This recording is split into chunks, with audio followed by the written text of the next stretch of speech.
जय मसीह की। मेरा नाम है पास्टर राजेश केदारी। सबका इस वीडियो में स्वागत हो। यीशु मसीह आपको आपके फैमिली को आशीष करे। आज का संदेश आपका जीवन बदल देगा यीशु मसीह की कृपा से। आज का संदेश आपके जीवन में नई खुशियां लाएगा, नई आशा लाएगा। इसलिए संदेश को आप जो है अंत तक देखना।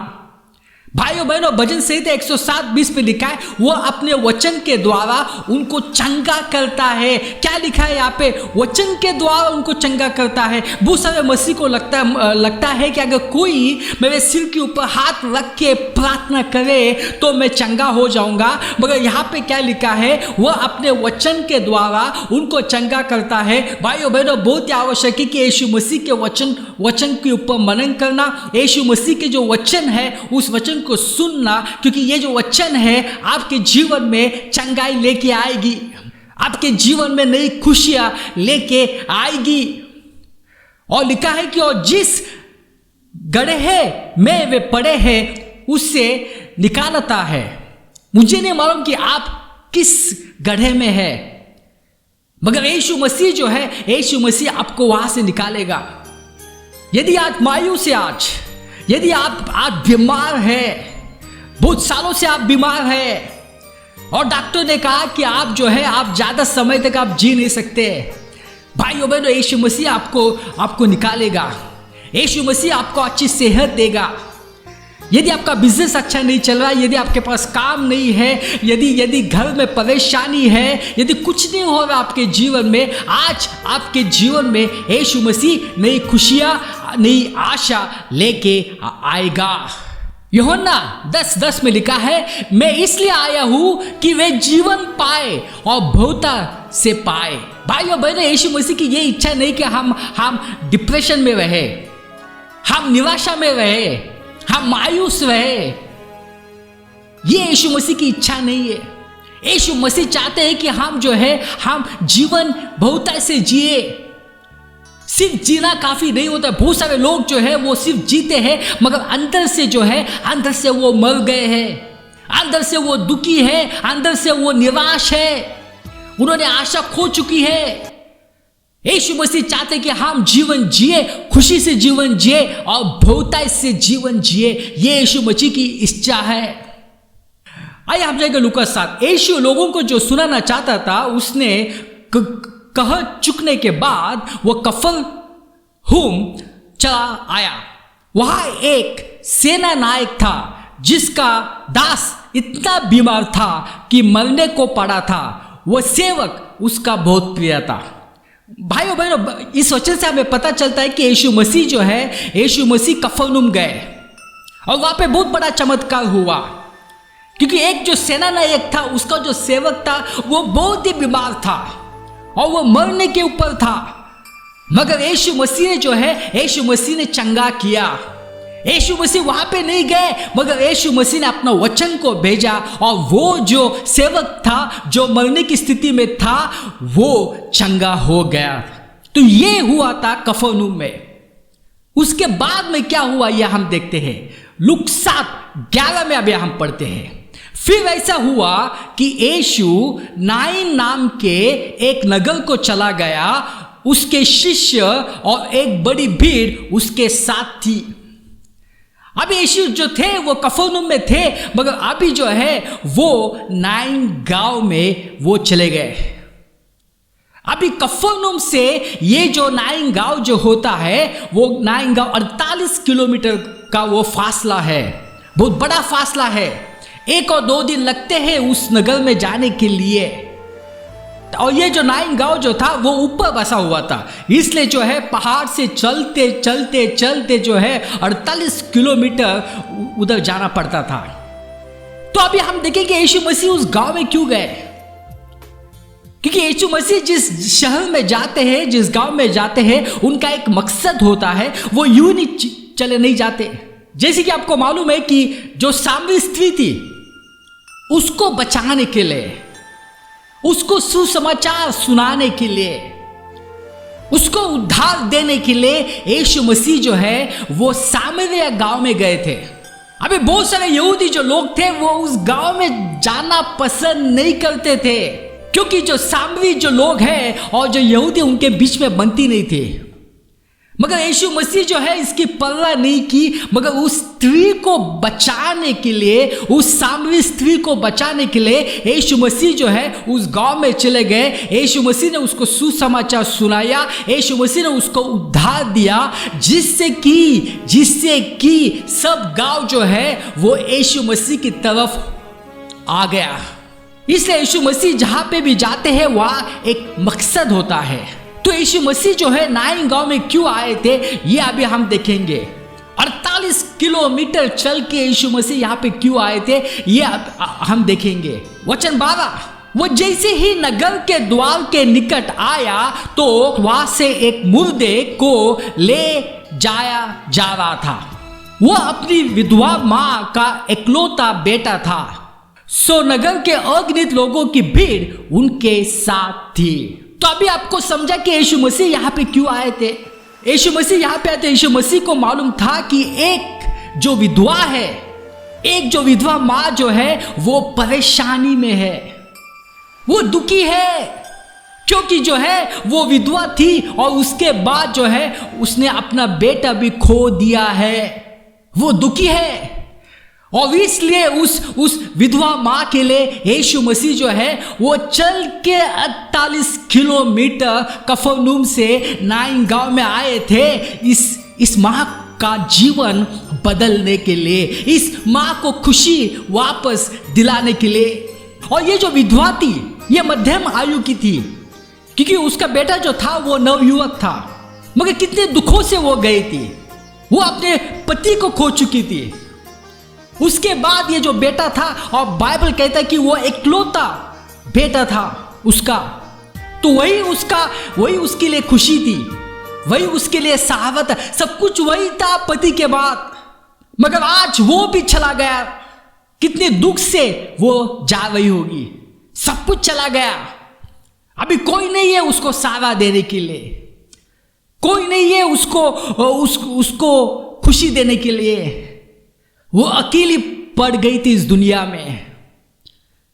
इसलिए यीशु मसीह जो है वहां पे आए थे। यीशु मसीह जो है उसको नई खुशियां देने आए थे। यीशु मसीह जो है उस परिवार को बचाने के लिए आए थे। भाइयों बहनों, जब हमारे जीवन में ऐसी समस्या आ जाती है, अब बहुत सारे लोग इस समस्या से गुजर रहे होंगे, जैसे एक दुख खत्म नहीं होता है तो दूसरा दुख आ जाता है। ऐसी ही समस्या से ये जो है ये विधवा माँ जा गई थी। सब कुछ चला गया था, उसका परिवार सब कुछ जो है वो बर्बाद हुआ था। वो अकेली थी इस दुनिया में। उसने बहुत सारे जो है सपने देखे हो गए अपने लड़के के बारे में, मगर आज वो सब टूट चुके हैं। जब प्रभु ने उसे देखा तो उसे उस पर बहुत दया आई। वो बोला, रो मत। यीशु मसीह जो है, यीशु मसीह 48 किलोमीटर चल के कफरनहूम से नाइन गांव में आए थे इस विधवा माँ के लिए। यीशु मसीह को किसने बुलाया नहीं था, मगर यीशु मसीह वहां पे पहुंच गए, क्योंकि ये जो यीशु मसीह को मालूम है क्योंकि एक माँ बहुत दुख में है, इसलिए यीशु मसीह जो है वहां पे आए थे। यीशु मसीह ने जब उसको देखा तो बाइबल कहता है कि यीशु मसीह की उसके ऊपर बहुत दया आई और कहा कि रो मत। भाइयों बहनों, यीशु मसीह आपसे यही कह रहे, आप रो मत। मेरा बेटा, मेरी बेटी, आप रो मत, मैं आपके साथ हूं। बहुत सारे लोग जो है आज वो रो रहे हैं। वो बाहर से दिखाते वो बहुत खुश है, मगर वो अंदर से रो रहे हैं। वो बीमारी के वजह से रो रहे हैं, वो अपने परिवार के वजह से रो रहे हैं, वो अपने बिजनेस के वजह से रो रहे हैं, वो अपनी समस्या के वजह से रो रहे हैं। मगर मैं आपको बताना चाहता हूं, यीशु मसीह आपको कह रहे हैं कि रो मत, मैं आपके साथ हूं।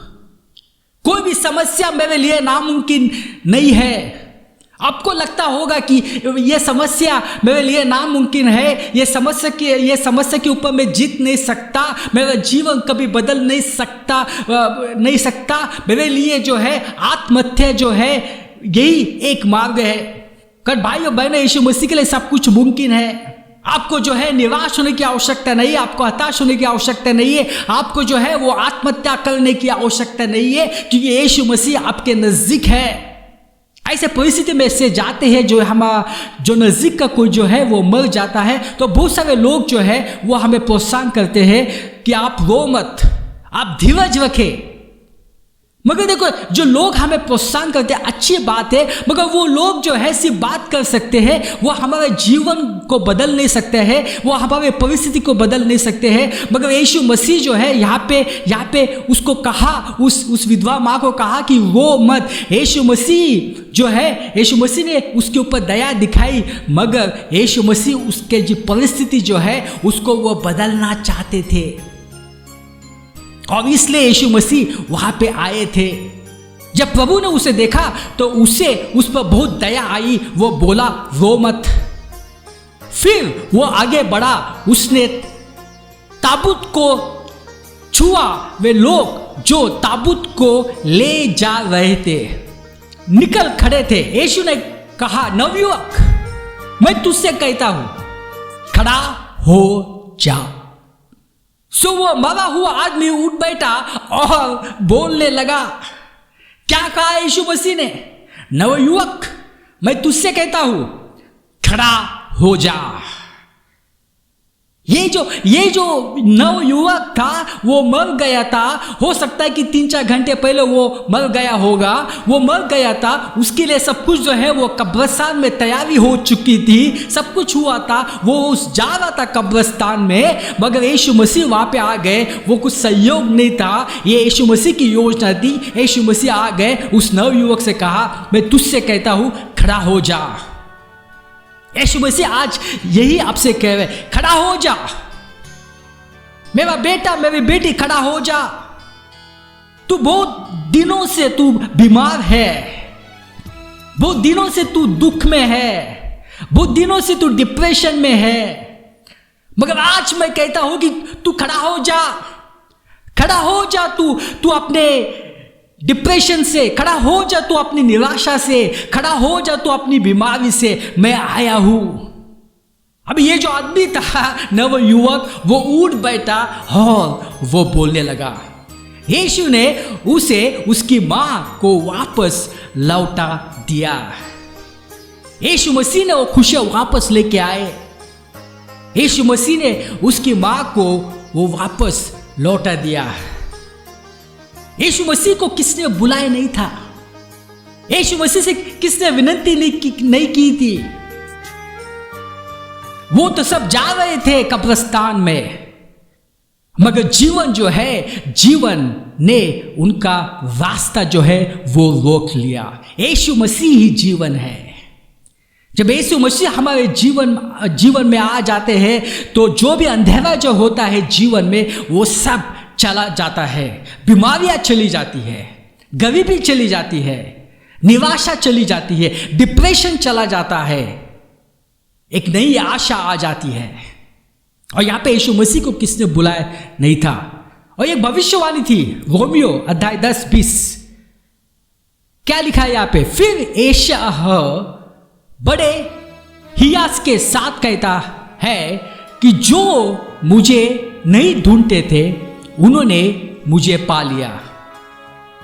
एक भविष्यवाणी थी। और जो मुझे पूछते भी नहीं थे उन पर मैं प्रकट हो गया। भाइयों बहनों, ये यहाँ पे किसी ने यीशु मसीह को बुलाया नहीं था, ये माँ ने यीशु मसीह को बुलाया नहीं था, मगर यीशु मसीह वहां पे आ गए, प्रकट हो गए। इसलिए यहाँ पे भविष्यवाणी जो है एक पूर्णता है। जो मुझे पूछते भी न थे उन पर मैं प्रकट हो गया। ये यीशु मसीह का प्यार है। इसलिए भाइयों बहनों, आप मायूस मत होना, आप निराश मत होना। यीशु मसीह आपके साथ है। यीशु मसीह आपके जीवन को बदल देगा। और फिर ये सभी श्रद्धा और विस्मय से भर उठे और यह कहते हुए परमेश्वर की महिमा करने लगे कि हमारे बीच एक महान नबी प्रकट हुआ है। और कहने लगे, परमेश्वर अपने लोगों की सहायता के लिए आ गया है। भाइयों बहनों, हमारे जीवन में कितने बार परमेश्वर हमारी सहायता के लिए आया होगा, हम महसूस नहीं करते, हम भूल जाते हैं। भाइयों बहनों, जब हम यीशु मसीह को अच्छी तरह से जानते भी नहीं थे, हाँ हमारा उद्धार नहीं हुआ था, हम यीशु मसीह के नजदीक नहीं थे, तो भी यीशु मसीह जो है वो आए थे,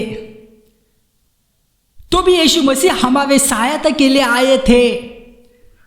कितने बार यीशु मसीह ने जो है आपको जो है एक्सीडेंट से बचाया, यीशु मसीह ने आपको बीमारियों से बचाया, यीशु मसीह ने सब परिस्थितियों से आपको बचा के रखा। शायद आप भूल चुके होंगे, यीशु मसीह ने जब आप छोटे थे, आप मरने ही वाले थे, मगर यीशु मसीह ने वहां पे आके आपको बचाया। आप यीशु मसीह के बारे में कुछ नहीं जानते थे, मगर तो भी यीशु मसीह जो है वहां पे प्रकट होके आपको बचाया। मगर आप भूल चुके हैं, आपको लगता है कि आप बहुत लकी थे। भाइयों बहनों, लक वगैरह ऐसा कुछ होता नहीं है। हमें ऐसा बात नहीं करना चाहिए कि मैं बहुत लकी हूं। बहुत सारे लोग कहते हैं कि मैं एक्सीडेंट से बच गया, मैं बहुत लकी हूं, मैं बीमारी से बच गया, मैं बहुत लकी हूं, मैं कोरोना से बच गया, मैं बहुत लकी हूं। लकी नहीं, लक कुछ नहीं होता है। ये यीशु मसीह की योजना ही, ये यीशु मसीह की योजना है, ये परमेश्वर की योजना थी कि आप बचे, आप उस कोरोना से बचे, आप उस बीमारी से बचे, आप उस एक्सीडेंट से बचे। ये परमेश्वर की योजना थी। इसलिए यह मत कहना कि मैं बहुत लकी था। आप लकी नहीं थे, परमेश्वर की योजना थी। 33:3 मुझसे प्रार्थना कर और मैं तेरी सुनकर तुझे बड़ी बड़ी और कठिन बातें बताऊंगा जिन्हें तू अभी नहीं समझता। क्या लिखा यहां पे? परमेश्वर ने मुझसे प्रार्थना कर और मैं तेरी सुनकर तुझे बड़ी बड़ी बातें बताऊंगा। यीशु मसीह यहां पे कहता है मुझे तू पुकार, मैं दूंगा उत्तर। भाइयों बहनों, ये जो विधवा थी उसने यीशु मसीह को नहीं पुकारा, तो भी यीशु मसीह वहां पे गए थे। मगर जब हम यीशु मसीह को पुकारेंगे तो कितनी मदद हमें मिलेगी। मगर हम यीशु मसीह को पुकारते नहीं है, हम लोगों को पुकारते हैं, हम इस दुनिया को पुकारते हैं। हमको लगता है कि लोग हमारा जीवन बदलेंगे, हमको लगता है कि लोग हमारे जीवन में चमत्कार करेंगे। नहीं, यीशु मसीह को पुकारो, वो आपका प्रार्थना का उत्तर देगा। भाइयों बहनों, अंत में बहुत ही आवश्यक है कि हमारा उद्धार होना बहुत आवश्यक है। क्यों यीशु मसीह हमको बचाता है? क्यों यीशु मसीह जो है जब हम मुसीबत में होते हैं हमको वह बचाता है? क्योंकि वो हमें उद्धार देना चाहता है। भाइयों बहनों, यहाँ इस धरती पे हम जो है हम 50, 60, 70 साल तक ही है, मगर अनंत काल जो है, अनंत काल हम दो जगह में हम जा सकते हैं। एक तो है स्वर्ग, दूसरा है नरक। तो अनंत काल का जीवन बहुत आवश्यक है, क्योंकि वो अनंत काल के लिए रहेगा। अनंत काल का मतलब है हजारों सालों के लिए।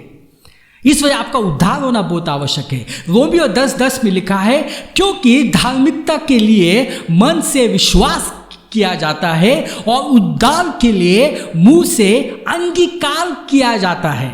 आपको मुंह से अंगीकार करना पड़ेगा, यीशु मसीह जो है वो प्रभु है।